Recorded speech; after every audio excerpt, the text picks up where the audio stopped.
name right, which is terrific.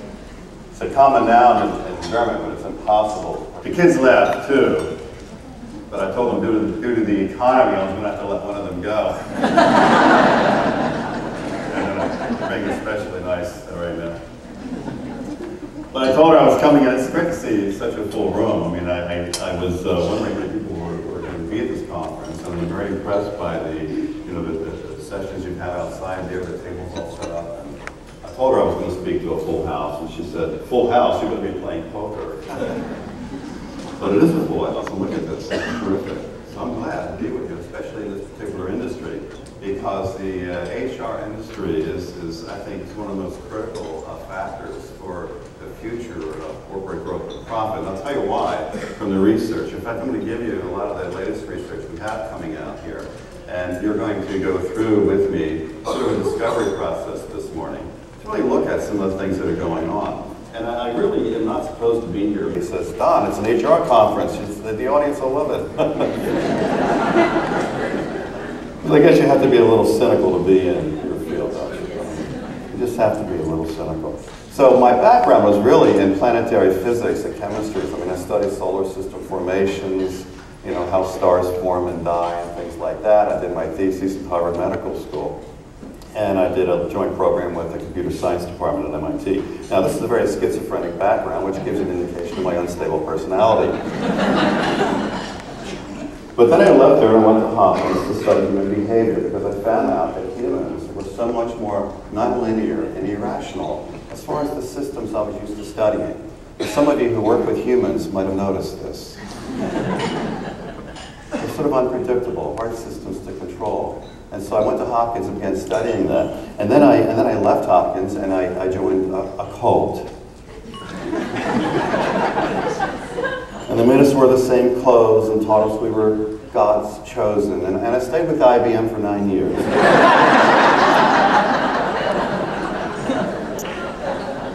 And then it was during that time we began applying some of this behavioral stuff with executives and CEOs that were part of their client base.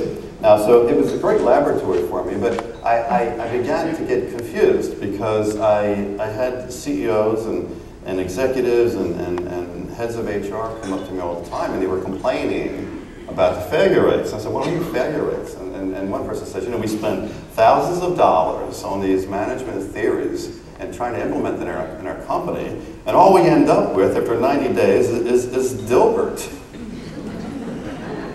And so I did more research on this, and then I got introduced to Mike Beer at Harvard Business School, who presents to the conference board, which is, of course, all the large management theory experts are in this conference, several thousand from around the world. And he presents that their studies of all these theories that they're publishing and that they're making billions of dollars off of you on, he said, "We cannot find a bottom line impact in a corporation anywhere in the world." So I'm looking around at the world's experts, and no one challenges his data. So I leave the room to go throw up. I'm like, how could this be happening? How could this be happening? Yeah, he was a little too extreme. But you can still get a copy of his paper, by the way. Harvard Business Review Archives. It's titled, "Why Change Programs Fail to Produce Change." And I'll go into the details around that. But I began to see symptoms of this and complaints from you early on around the unpredictability and the questionable success rates of some of these modern fashionable management trends. The first non-Japanese company, for instance, so this is back in now I'm going back when we started doing this research in the late 80s. The first non-Japanese company to win the most coveted quality award in the world, which is the Deming Award, ended up being Florida Power and Light. Not if you remember this or not, but Florida Power and Light was when they took this award home. You know, they were very proud because they're the first non-Japanese company to win this award. But then they proceeded to write a check for about $750 million to dismantle the entire system as a cumbersome bureaucracy. This was something that I thought was fascinating. And then I began to realize, hey, it's not just them. There were things happening all the time. A lot of award winners going bankrupt right after they brought the thing home. And I'm thinking to myself, what is this? Today, Hershey Corporation, the beloved chocolate company in the US, is now looking at selling to Nestle. Now I take my kids up to Hershey Park all the time. It's like a mini Disney World thing they got going, and it's perfect. But the whole place is in an uproar because what's going on? I do more research. They instituted an ERM system that failed. And they're contributing that to the failure of Hershey. So I'm thinking, you know what? HR has a big role in helping companies not make those kind of mistakes. Because you guys get exposed to this. And the thing is, I keep telling CEOs, you better have HR sit in on your management team. Because, you know, it could cost you a company if somebody reads a book and goes out and does something. Right? You've heard this before, right? You've seen this happen, I'm sure. It was funny, I was following Tom Peters on the stage at a conference in Miami. And I said, Tom, you got to quit writing about companies because every time you do, they go bankrupt. So the day you're in the Tom Peters video, sell.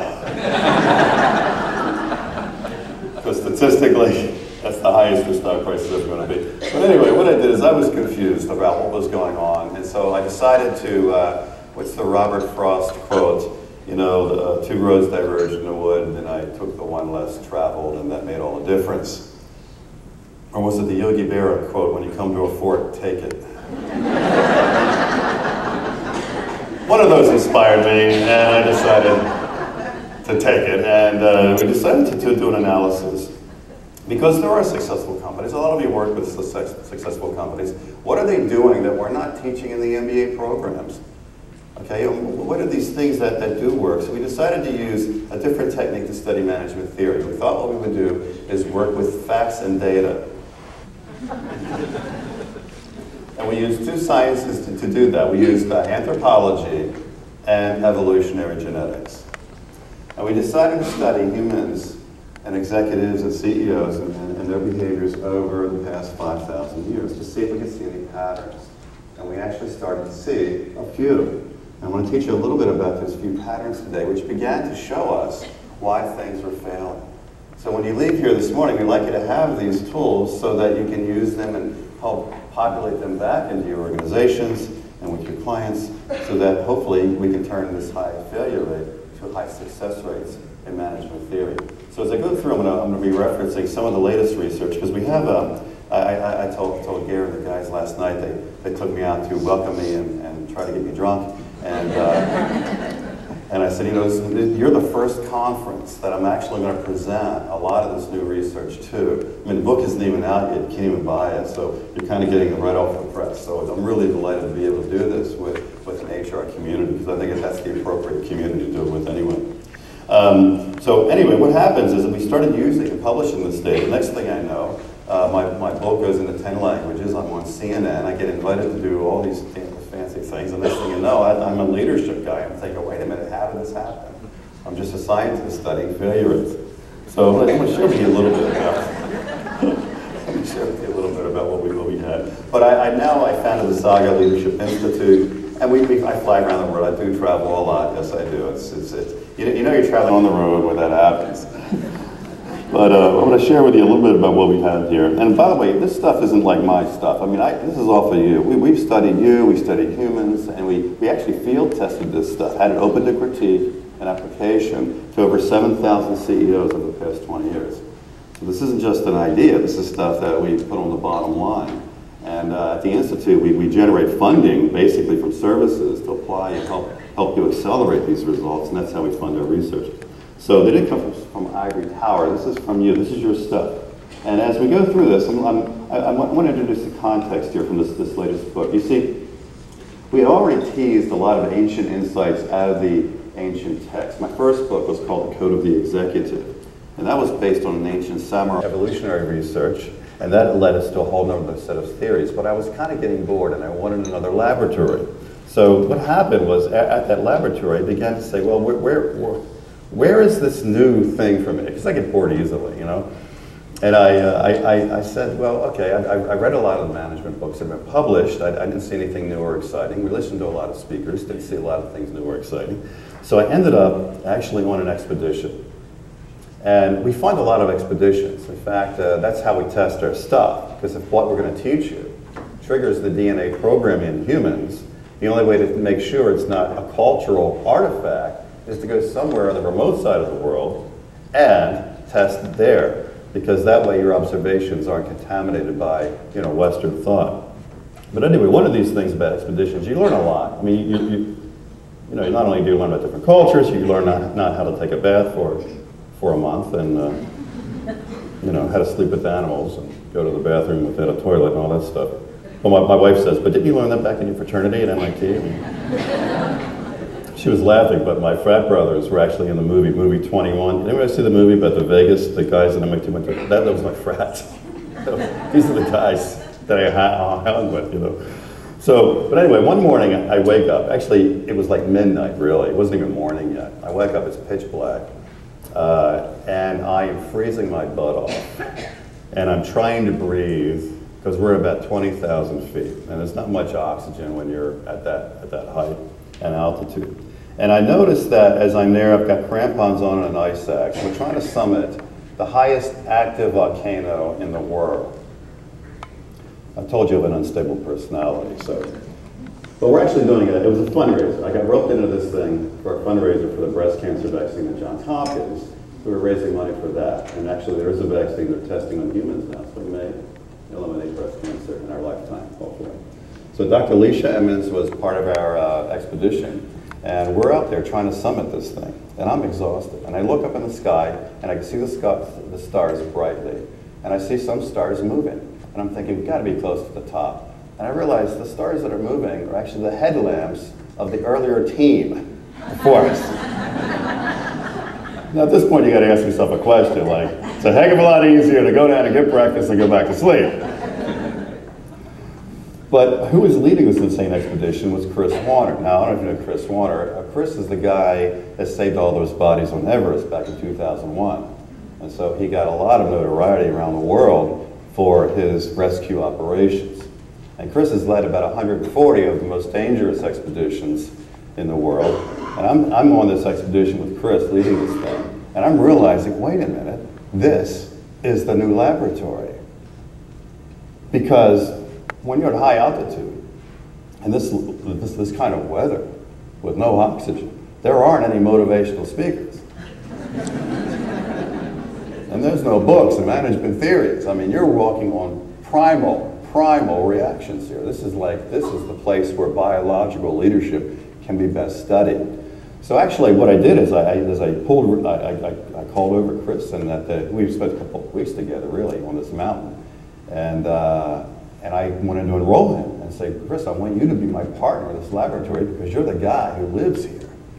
And so to help people enroll him, I always, you know, I did what I normally do. I went out and got him drunk, and then he woke up the next morning. We got a book, right? We got a book. And so that's how we wrote High Altitude Leadership. So it should be out about a month, but I'm going to give you this stuff now. The interesting thing, too, about Chris, and I mean, that was Chris Warner. So if you saw the NBC special in the K2 Summit, that was Chris's stuff. So we're using actually some of that video also in our training and our work with companies. So I'm going to share that with you. So anyway, this is the lab. Now you would think, okay, Don, what did you learn? Because typically what we try to find out are what are the new leadership principles? You know, what are the new principles that we can teach and write about and help with our clients and give to you? Well, you know what? I didn't find any new principles. That was what was interesting about this laboratory. When we got into it, over the years we began studying this, we didn't find anything new. In fact, most of the leadership principles we discovered had been developed 1,000 years ago. There hasn't been much new. However, we did find something very interesting. Leaders that take themselves to peak performance aren't really using new principles. What they're doing is avoiding specific dangers. And this opened up a whole new area of leadership research that we had not seen published anywhere in the world. I'm going to share with you a little bit about what that research looks like. So interesting, isn't it? How to get organizations to peak performance, not by implementing new principles, but by avoiding specific dangers. And these dangers substantiated what we had already known earlier from some of our genetic studies, but it gave us more depth. And so I want to talk to you about those dangers today, specifically 3 of them. And you'll have a workbook in front of you, is that right? So everybody got a copy of that? Okay. And so we're gonna walk into this. And the research, by the way, the first page I think is just a press bio on me. You can read that tonight later when you have trouble sleeping. So I do my job well this morning, you should have trouble sleeping this evening. So. But on I'm going to track along with you. So what we're going to do today, what are we going to do? First we're going to learn about what we learned studying about high altitude CO. So I'm going to teach that to you, and then we're going to look at three dangers. One's the danger that sabotages results. This is the one that causes a lot of the organizational change failures that we see in companies. So I'm going to share with you a little bit about the first danger. The second one is the one that slows down organizations so they can't compete. We'll talk about that danger, and then finally we'll wrap with the one that rules them all. The one danger that rules them all. So I'll share that with you, hopefully without the special effects of explosive devices. But let's turn the page to page 4. Now this danger was something that happened when I was climbing this active volcano. By the way, this was in Ecuador. It's a mountain called Cotopaxi. And actually when you get to the top, you're smelling sulfur because it is still active. You hope it doesn't erupt while you're on the slopes, but you know, it's still active. And the problem is my family was really worried about me doing this climb because the Mount Hood disaster was unfolding at that point. Remember the Mount Hood thing where these 3 climbers were stranded for like a week? And the thing is, we were twice as high as Mount Hood, so you know, our family's a little worried about another set of climbers being killed. But what was happening on the Mount Hood scenario really pointed to something that occurs in corporations as well as climbing teams. And it's something we call tool seduction. Let me share with you how we come up with this, because we have been experimenting with this model for quite a while. Let me use the flip chart here to help you fill in that model. You see, the thing with tool seduction is that it started when I had to assume everything I knew was wrong. You know, obviously we're out there trying to help and do some work, and the failure rates are high. I assume everything I knew was wrong, decide how to use anthropology and genetics to help us figure it out. Now, that's a hard exercise, but I had a lot of help at home because I was married, so my wife was delighted to help me with this exercise that I was wrong most of the time. And the one pattern we noticed when we looked at management teams over thousands of years is that great leaders, great executives were always focused on one word, and it was this word here, results. This is one of those trick the speaker flip charts. You guys, I can never, I don't know what to expect from you guys every time I do an HR conference. Anyway, results, so think about it. Results is like one of those things that, in fact, probably a lot of you are infected with this disease as well, if you think about it. I mean, some of you lose sleep over this stuff. And this affects your emotional state. We notice something about you. For some reason, when you're getting results in your life, you seem to be happier. What's that all about? So maybe leadership is the search for happiness, right?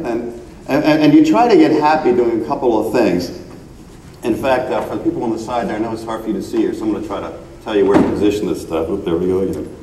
The bottom word is results, but on the 2 sides there, the 2 angles, you try to get happy altering 2 types of things in a company, either the content or the process of the company. So those are the 2 titles for those sidebars. The content or the process. And what I mean by that is you try to change the what and the how of the company. Under the content stuff, what we try to do is we try to shift the informational dimensions. It might be things like setting goals, having plans to achieve those goals, having measures or metrics to track progress toward achievement of those goals, or even structuring or restructuring an organization, stuff like that.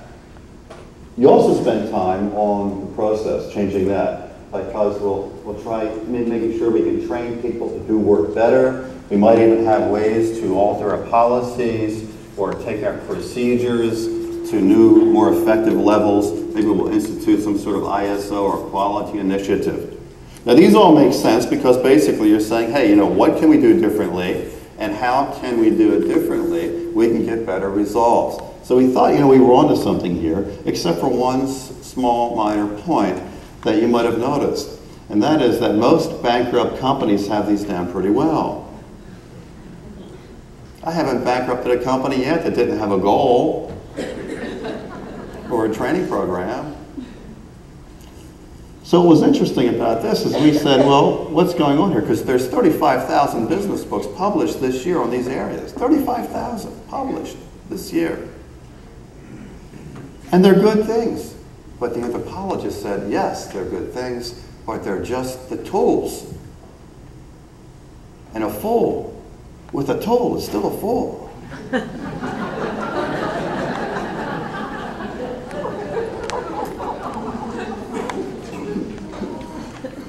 So, you know, to get results, you certainly need the tools. There's nothing wrong with them, they're perfect. But the real driver of results is this, human behavior. See, behavior produces results. People produce results. And I think they began to expose what Mike Beer, I think, was struggling with. Because Mike was saying, hey, look, we've been through re-engineering and TQM and ERM and, you know, on and on and on. And all these change theories, and the failure rates are so high. What's going on? I think it's because we keep throwing tools at the problem. But you know yourself, if people don't start making different decisions and taking different actions, it doesn't matter what tools are there.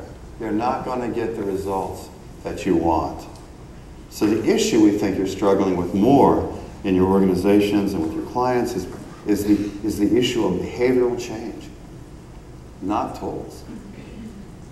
Which then, of course, leads us to the next question, which is, okay, then what drives behavior? Because if we can figure out what drives behavior, then we can get the actions and decisions we need, they can use the tools that we have, and get the results that we want. Problem is, getting the secret out of these guys took a little bit of an existential detour, because they said, hey, to understand the secret, you got to understand this link. If behavior drives results, then we can pretty much conclude that results are a figment of our imagination. They do not exist. We made them up. Now, we had a problem with this too, right? So we would drag them into a company and say, look, we're in a company. It's real. What do you mean it's an illusion? And they said, where's the company? RSC are people, chairs, desks, computers, paper, machines, tools, equipment, inventories. Where's the company? So we said, okay, you want to see a thing called a company? I'll tell you what, we'll go to the state office building next door. And guess what? There's paper on file right there that gives this company legal right to function in this state. I forget which state we were, somewhere in North America. And what happened is they said, we don't need to go next door to the state office building. I said, why? They said, because we made the entire state up. That's what I'm talking about. You know, it's part of a country. It's part of the United States. No, we made the whole country up. And then it reminds me, yeah, and in Canada too. I mean, if you think about it, if it wasn't for a bunch of old priests in Montreal, you wouldn't be here at this conference.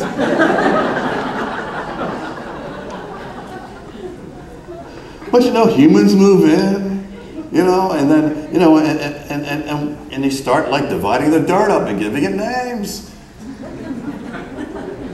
You call them provinces, we call them states, you know. And we had a little problem because we weren't really a country in the beginning. We were colonies, so we decided to make it up by creating a piece of paper. And we wrote Declaration of Independence, okay? And that's how we did it in the States. The king, of course, wasn't thrilled by this innovative development in the colonies, but to really piss him off, we did something at the very top of the page you probably never noticed before, so I'll share with you now. But in the States, and most Americans don't know this, and that is this, that to really make sure the king was totally ticked, is we switched the date around and wrote it backwards on purpose. And when you're in the US, we don't even remember that we're writing it backwards. You know, I mean, you ever run through a US citizen comes up and they write something, you're like, what is that? I mean, I was that credit card guy, I was trying to do something at the front desk and they went to type the expiration date and she's like, month 30, there's no month 30. I said, I know, we wrote it backwards and pissed the king off and she didn't.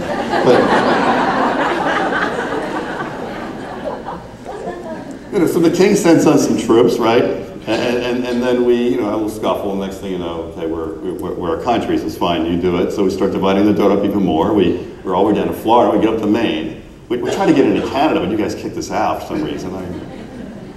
And we started moving west, we got away to California. And then we tell the humans, hey, if you go out to the dirt, pick a piece of dirt, and then go to the state office building, file a piece of paper, and you get to have a company. And they do the same thing here in Canada with the provinces. Go out to the province, file a piece of paper, you can have a company. So now you all think you all work for companies that were made up in countries that were made up. And you think it's real. And then you worry about them.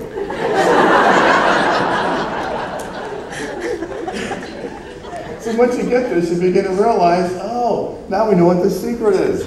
And this is the same secret that, Alexander the Great and Genghis Khan and Gandhi and Cleopatra, Hannibal and Caesar, all the great CEOs throughout history always focused on one thing. They said, hey, look, people only behave according to their beliefs. Somebody's got a remote control back there. You doing that? Jeez. So beliefs drive behavior. Now, what does this mean? Well, if you want to change your civilization, you have to change its beliefs. If you wish to increase market share penetration, you must alter the beliefs of the company. Now, the problem, as we found out, is that most managers and companies are not degreed in belief management. They just, there are no degrees in belief management. I mean, we literally are bankrupt in the intellectual capital necessary to lead from a primal 5,000-year-old leadership agenda.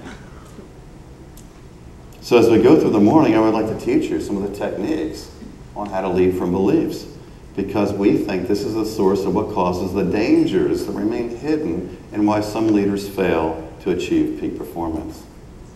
And the first danger that we mentioned is tool seduction, that we get seduced by the content and process of all the tools.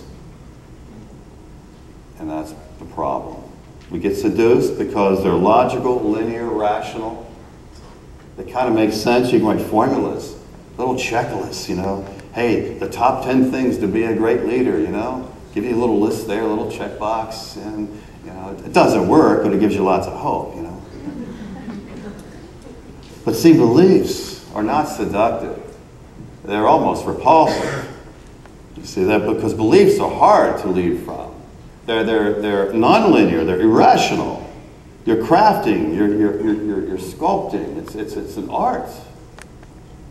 So most people don't want to go there. It's get more seduced by the tools. Just throw tools at the problem and it'll all go away. So one thing you can walk out here this morning with is do not get seduced by that first danger. The great leaders never do. It's about belief management. The problem with belief management is there are no clear checklists and there are no clear formulas. You're working with humans in crafting their beliefs. So you're going to fail most of the time. And you're never going to be satisfied, but keep going. That's what artistry is. You see, the problem with this speech this morning is when you leave here, you're going to be miserable. Because I don't know if you have any artist friends, but aren't they artists always unhappy? They're always struggling with their art. They're never fully satisfied with it. And they're never complete with their art. They're always struggling through it. So after today, you will also be struggling through your art, you see. I will be your first demotivational speaker.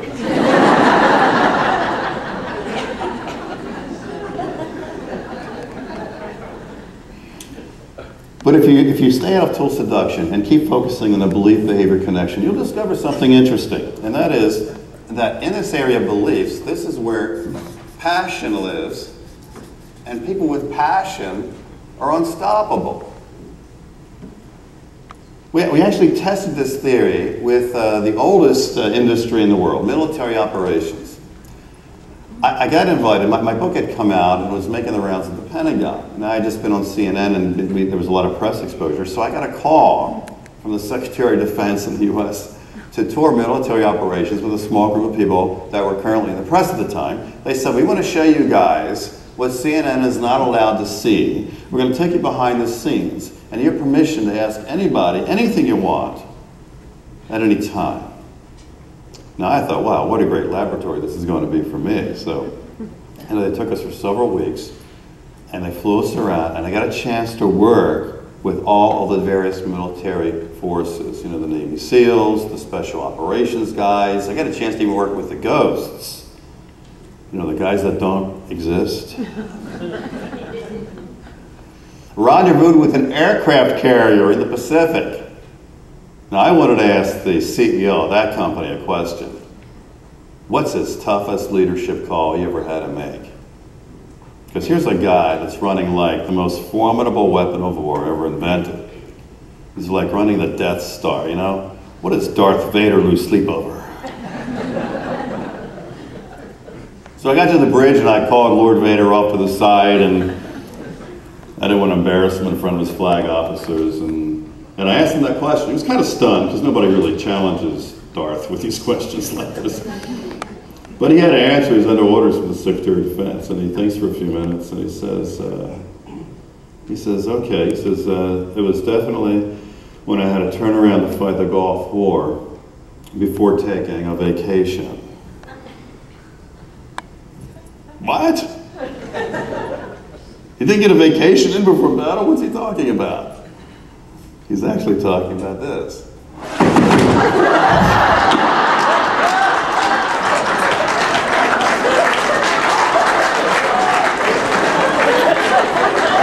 You guys, I tell you, I never know what to expect in an HR conference. But you guys know how to do flip charts, I know that. Isn't that funny? Let me see if I can figure this out here. I'm going to pull this up, and then I'll get on with my story. Oh, thanks. Hey, we got a bunch of HR people in the room. We should be able to figure out how flip charts work.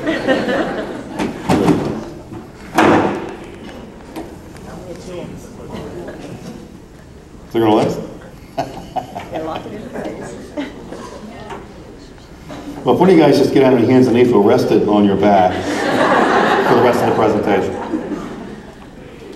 Anyway, while they're doing this,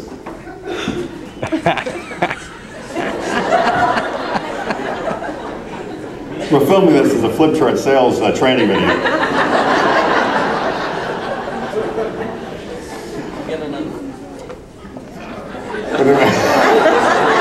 That's the best way. You're on your own.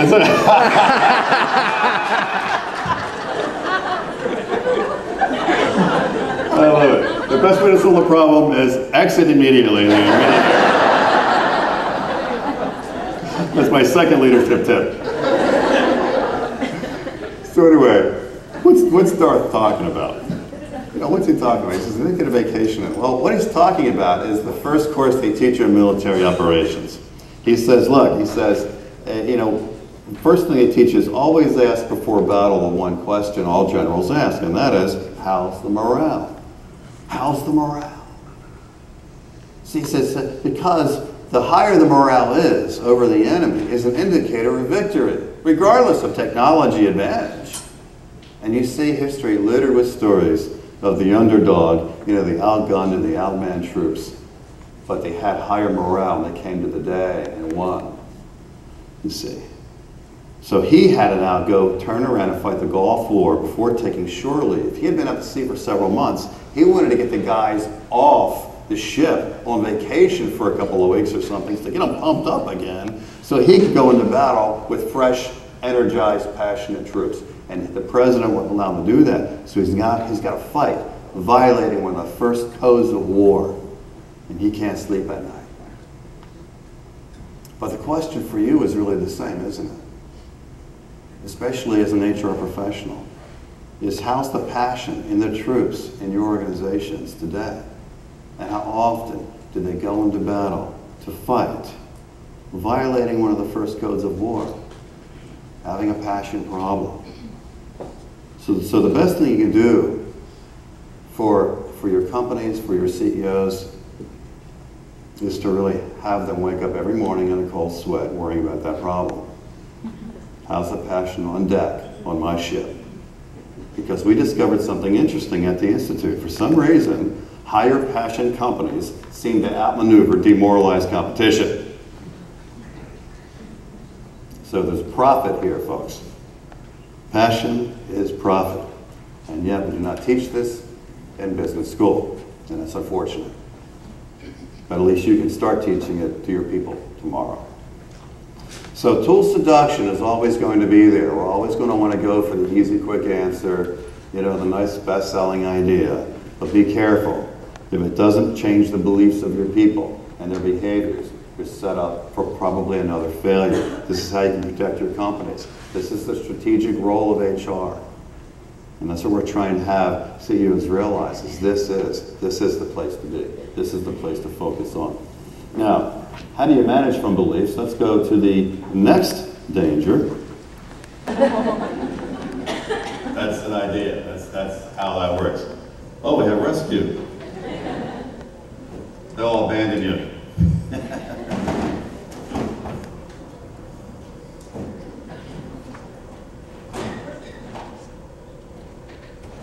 I know that feature. Thank you.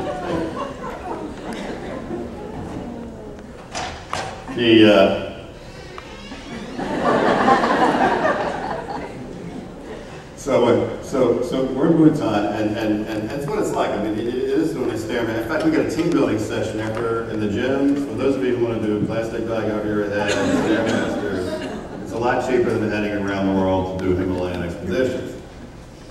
But in this process, we've discovered something interesting. I learned more from the American expedition team than from the Bhutanese. Because on the way down, something happened. And it was our American team leader, was an anthropologist at Stanford, and I went and said, hey, Ethan, I said, you're always pumping us up, keeping us going. Because, I mean, you go out for a month with a bunch of people in the middle of nowhere, you better have a plan and a way to keep them energized. But he looked kind of depressed. I said, Ethan, what's wrong? Are you feeling okay? Have any medical problems?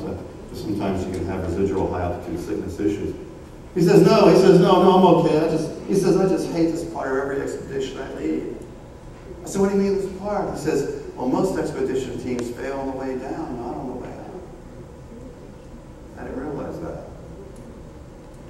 Well, most of the bodies on the ice of Everest, which was next door, facing downhill, from coming down. And I checked this out with Chris Warner, my author. He says, yes, that's why I want you guys off the mountain at 10 in the morning, because if anything's going to happen, it's probably going to happen then. The only difference is this K2, where more climbers are going to die on the way up. The death to summit ratio.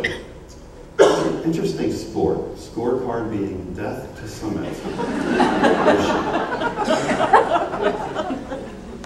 1 out of 5 will die on the way up, but 1 out of 7 will die on the way down. Now, within Chris's show, which we'll show you after the break, is very interesting because what Chris did is he upset that ratio, and he ended up getting the most successful. I usually ask him to leave by now, so thank you for courtesy. Before we get started, there were some questions that came up during the break. I think Mary, I don't know where you started off with something. Oh, there you go. Why don't you have him ask? I think we have a mic. There you go. Right, okay.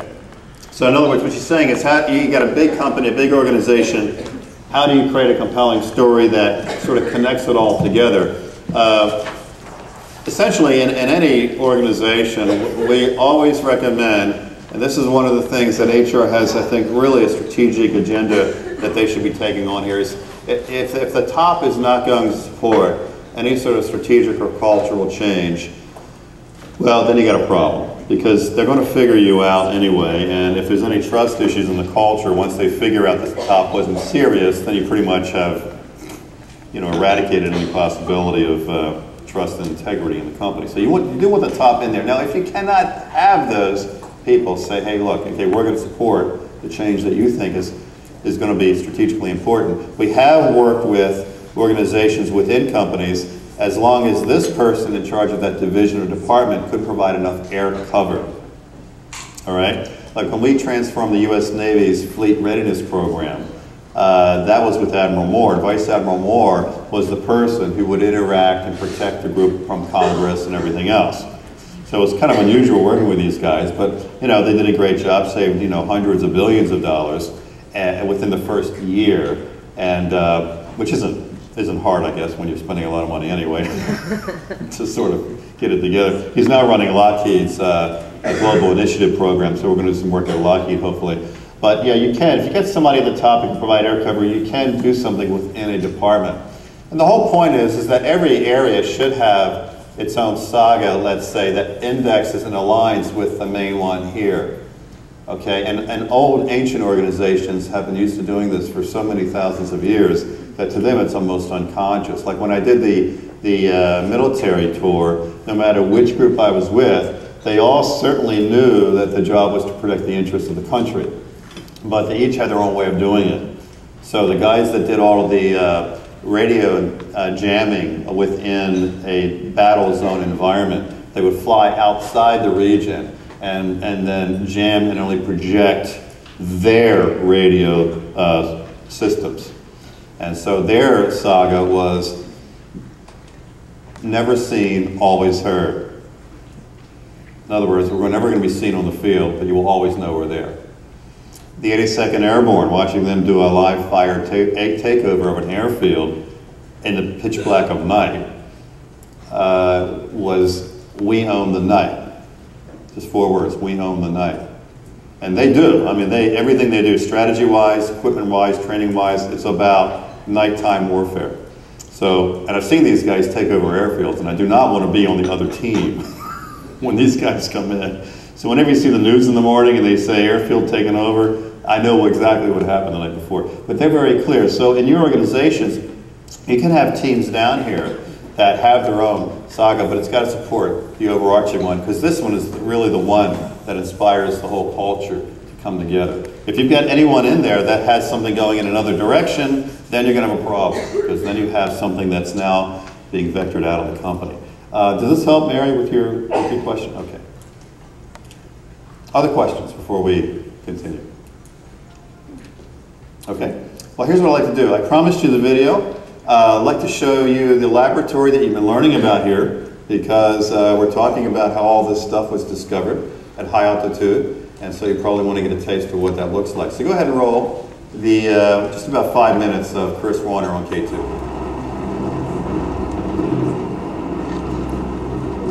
Open up the door for us and to see another danger that is available to leaders trying to get to the next level. And it's a danger that I want to share with you now. You see, this danger infects companies in a very hideous way, and it's almost invisible. For instance, if you look at the executives in your organizations, how much time do you find that they get sucked into operations? When you step back and look, how much time are they being sucked into operations, or are you being sucked into operations? This unconceals the danger, I think, because typically when we find that executives are sucked in, they're usually sucked in between 80 to 100% of their time. Now, I've worked with thousands of CEOs, and this factor keeps coming up for 95% of them. They feel that they're spending too much time in operations and not enough time in strategy.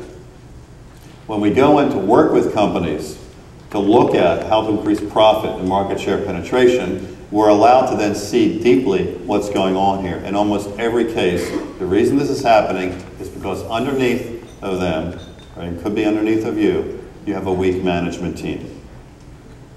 And because if the management team was strong, then the executives do not get sucked in. Now, of course, this is another area where HR has a strategic initiative, is to make sure that all the management teams are strong. Otherwise, you're putting the company at risk. Putting the company at risk, because when they're sucked in, it's just where the enemy wants you to be. You know, they want you to be below deck, rowing and bailing with everyone else while they take over the upper decks. I mean, that's a perfect place. Make sure the executives are distracted by operations. You do not allow that to happen. Now, the problem is, how do you create a strong team? And what danger is the thing that seems to be causing the problem? Well, if you turn the page then to the next part of your handout, or on page 9 here, let me show you how this danger comes up to play. You'll see 2 lines there. Basically, we're talking about time to result. Came out of our early research with the samurai. My first book was called The Code of the Executive. Came out back in the mid-90s. The Code of the Executive was based on an ancient samurai training program that was written about 700 years ago. What was interesting about this manuscript that I discovered is I was able to get permission from Oxford University to use a translation by Dr. Al Sadler, who wrote it, translated the original about half a century ago, and then I reinterpreted it for modern management. So I'm going to teach you a little bit about what we learned in studying samurai training techniques. Although I'm not here to convert you to some Eastern religion or anything. I'm a recovering Catholic myself, and my wife's been trying to get me to become Episcopalian, Anglican. You know, she says it's because it's like Catholic light. She says it's you're going to get like 1/10 of the guilt.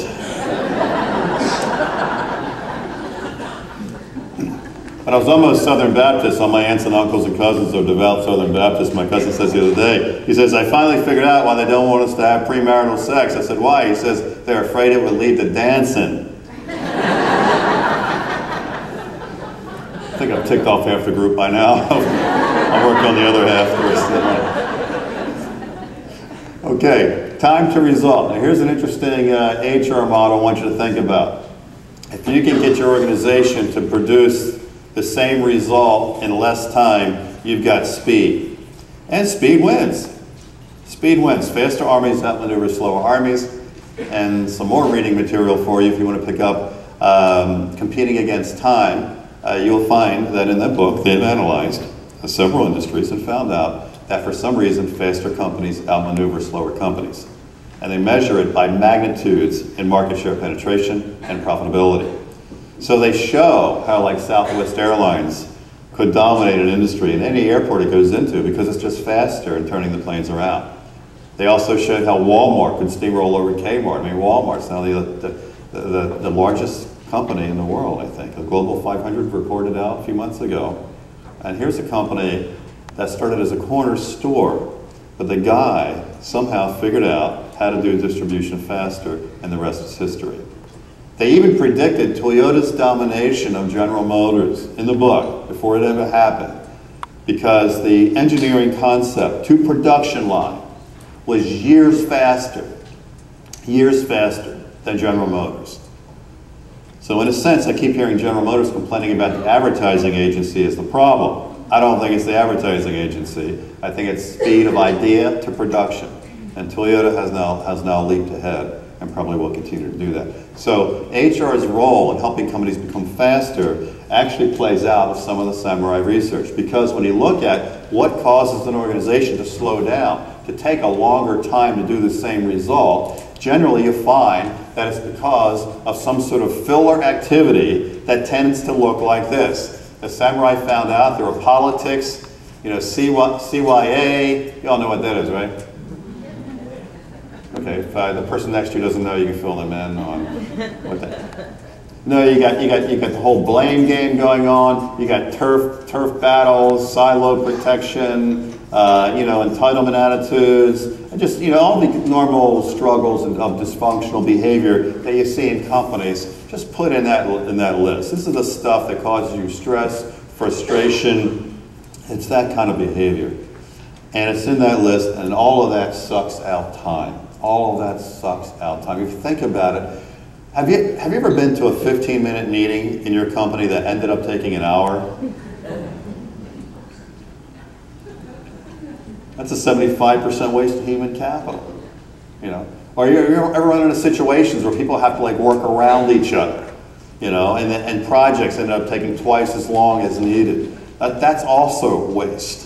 So you start stepping back and you say, how much people that can point it out? You're the people that can bring it to light. And the CEO is waiting for you to do this, because I work with about 1,000 CEOs a year training them in this stuff. And let me tell you, they love it. And they never thought about it either. But all this dysfunctional behavior, it's not just office politics. It's sucking speed out of the business. It's making things take longer than necessary. And if you look at the speed analysis from the books, you'll see that profit is in speed. So you've got two things to worry about: passion and speed. How's the morale, how's the passion in the company, and how fast are we? No room for us anyway.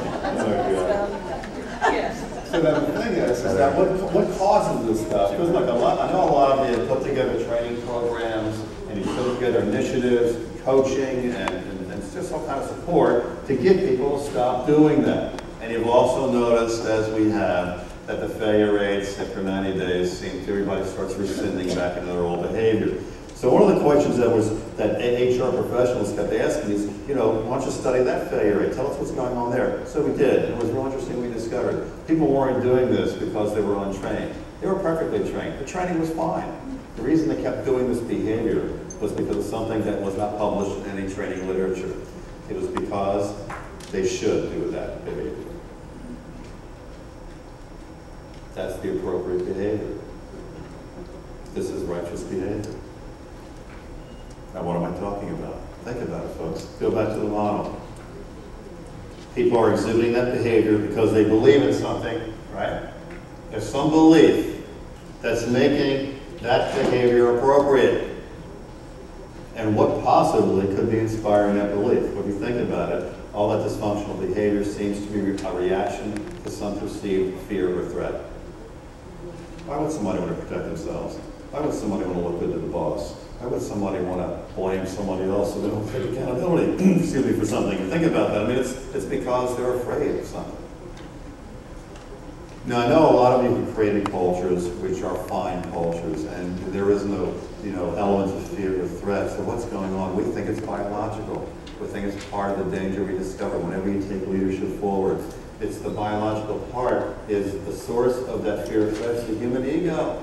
The human ego inspires in the person some sort of perspective where they perceive fear or threat, wherever they are in their environment.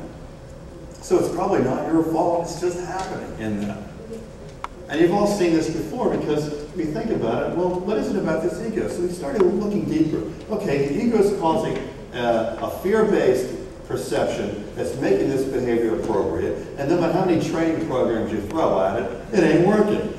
So we got to unhook the ego. This is where the samurai came into play. They found out that you could unhook the ego. By the way, they didn't have the term 700 years ago because Sigmund Freud wasn't born yet. But what they called it was the evil spirit of the executive, which I think is a more accurate description. The evil spirit of the executive will promote this fear of threat, and the only way to get rid of it was through the use of death. Any questions? Again, something else that is not printed in any training materials, but we find that death is an effective training method. Everything I'm teaching you here this morning is politically incorrect, but scientifically accurate. So if you think about it, they found out that when people are dying, the ego tends to unhook its reality from the individual. They probably noticed this on the battlefield, and you notice it yourself. You can test this out yourself. The next time you see somebody having a heart attack, go over and ask them how the office politics are going. For the first time in their life, they probably don't care. And we see this all the time. You see death not being a morbid concept, but in leadership, it's a source of power. It's a source of power. On 9/11, Flight 93 never made its target. Osama forgot to put on the Al-Qaeda training manuals to collect the cell phones. So what happens is, he should have said, listen, collect the cell phones because if your hostages discover your source of power, they will become as powerful as you. So they found out they were already dead. 40 passengers and crew. Find out they're already dead. Now they're facing 4 guys with sharp objects. Guess who's going to win this one? Now the other 3 flights unfortunately made their targets because I think they had more hope. They didn't know they were already dead, but if they did, I bet you none of those flights would have made their targets. Some might have landed safely. Death becomes freedom for action. How does this apply to you? Think about companies. Have you noticed that when companies are going bankrupt, for some reason they start making different decisions? Yeah, when companies start going bankrupt, when they're facing debt, when they finally figure it out that, hey, look, we're dead, we got nothing left to lose, they start making great decisions. Some of these decisions catapult them to the top of the Fortune 500. I'm going to fly out of here in a few hours on some jet. But I know sometime this week, because I travel a lot, I live on airplanes, right? So I'm going to be on a Boeing. Probably more than likely this week I'll probably be on 3 or 4 Boeing jets. And the reason they're Boeing is because Boeing died. See, Bowen died. See, back when propeller aviation dominated the industry, the leader was Lockheed, and Douglas was number 2. Now, Bowen was a distant number 4, and they knew there was no way we were going to survive this game. So with nothing left to lose, and the freedom of death available to them, they decided to bet 70% of stockholder equity on an experiment. And the experiment was to put a jet engine on a commercial by the Boeing Corporation. So you will see this point of death, providing a company the freedom and power to take and dominate an industry. Samurai, I think, aren't saying, hey, look, wait till you're almost bankrupt before you make the great decisions. Make them today. All you got to do is remember the first thing in the book. Because the first chapter is on death, and the first sentence is that an executive must keep in mind constantly, by day and night, the fact that someday they must die. And they found out when they could keep an executive thinking that the executive never got sucked into the ego's agenda, and this starts collapsing. So this became an interesting area of research for us in terms of how to make great teams. And we think you can create great teams if you can teach them how to die properly. Of course, this is not taught in any training program. Unless people make the mistake of using us. But we're trying to get it out there, which is why we're teaching you. Because you see, something happens when you can get them to kill the ego. And I want to talk to you about that now. Because the danger is they don't want to, because they fear death. And it's the fear of death that stops people from taking action. Now let's get back to Nima. Nima kept us alive when we're in altitude. Nima was an experienced tripper. There's a bottleneck area on K2. And what happens is the Korean team is leading the way. Nima's an experienced tripper on that team. They're laying up the lines for everybody else. So what had happened is Chris had organized like 10 countries to summit. And that's how they did it. That's how they did the most successful summit in history. He created a team of 10 countries. They're up ahead. Nima slips, and he slides. And I'm on the radio phone with Chris right after this happened. He says, I don't know what happened. He says, he slipped, and as he's sliding, he's not self-arresting, which is the first thing they teach you whenever you do any mountaineering, is when you're on glacier, how to self-arrest. Self-arrest doesn't mean you turn yourself into the police station. It means how you use your ice axe to stop you on any angle, to stop yourself from sliding. Well, he doesn't do anything. He even just keeps sliding. And then there's a shallower edge. He says, it's so shallow that we thought he would stop on his own, just on his own, because it was the only thing that was shallow on the mountain, right there. But he says, Nima goes, and he goes, and we're waiting and waiting. And then he doesn't stop, and he slips off the edge. In the darkness. He'll fall for 3 minutes before he hits the glacier below. His body will never be found. At this point, everybody stops, frozen. I mean, they don't know what to do. It's like, oh my God, let me just stop. And then Chris had this thought. He's like, you know what? If we all stop now, we risk the summit. And the weather's moving in. We risk ourselves. He said to himself, if I didn't think this was going to happen, I'm on the wrong mountain. But statistically, 20% of us are supposed to die on the way up there.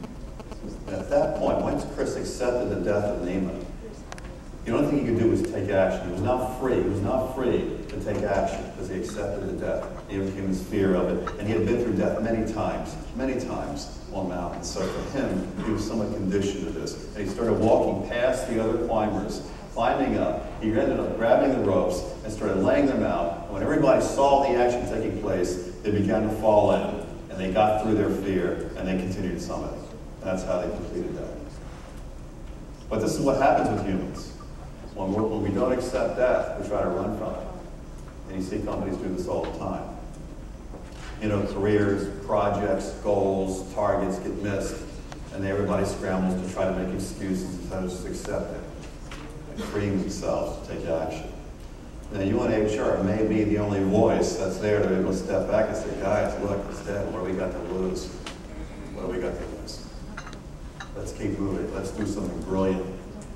Let's take some freedom and power and accept this thing. And what happens when this happens is this stuff starts going away. Now, what's important about that? What's important about freeing the ego is that you reclaim 20 to 80% of human capital. Now, why do I say that? Because you know what? When we work inside companies, or I'm working with CEO groups, and you can even do this self as a test for yourself here at the conference if you want. You think about how much time is wasted in our organization on these dysfunctional issues. You're going to have a range come in between 20 and 80, but the average is always around 50%. 50% of waste is kind of where the peak of the bell curve is. And I think if you all look at your companies, you'll see that probably in that range is where people are wasting time, being distracted by the politics of life.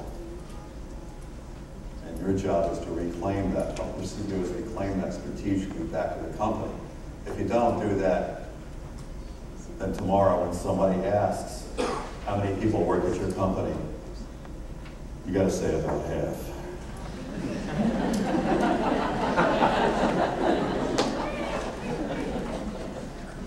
Now, how do you create great teams? By collapsing this and reducing this. And how do you implement that? Well, if you look at the next page, how do you get people to embrace it? Page 11. One is use your saga as a weapon against the ego. Now, you've all seen these diagrams before. Let me just redraw real quickly. You see these brain patterns where they take a look and they lay out the brain layers and they find out you've got the base of the brain stem, you get the reptilian center, where the actions or reactions take place, all right? But about 300 million years ago, geneticists have been able to vector back mutational events in time. They have the technology now with genetic mapping to take any particular sequence and be able to trace it back to a point to where it started. About 300 million years ago, they figured out that's where the limbic system of the brain came online for animals. So that's when animals can now start having feelings about those actions and reactions. And that's good. Most animals can have feelings. But about 2 million years ago, something happened in the human lineage. In the Homo sapien line, something occurred in our species where there was a new brain layer that was created, what we now call a neocortex. Now, when that happened, animals could start having thoughts about those feelings, about those actions. So humans can actually think about their feelings.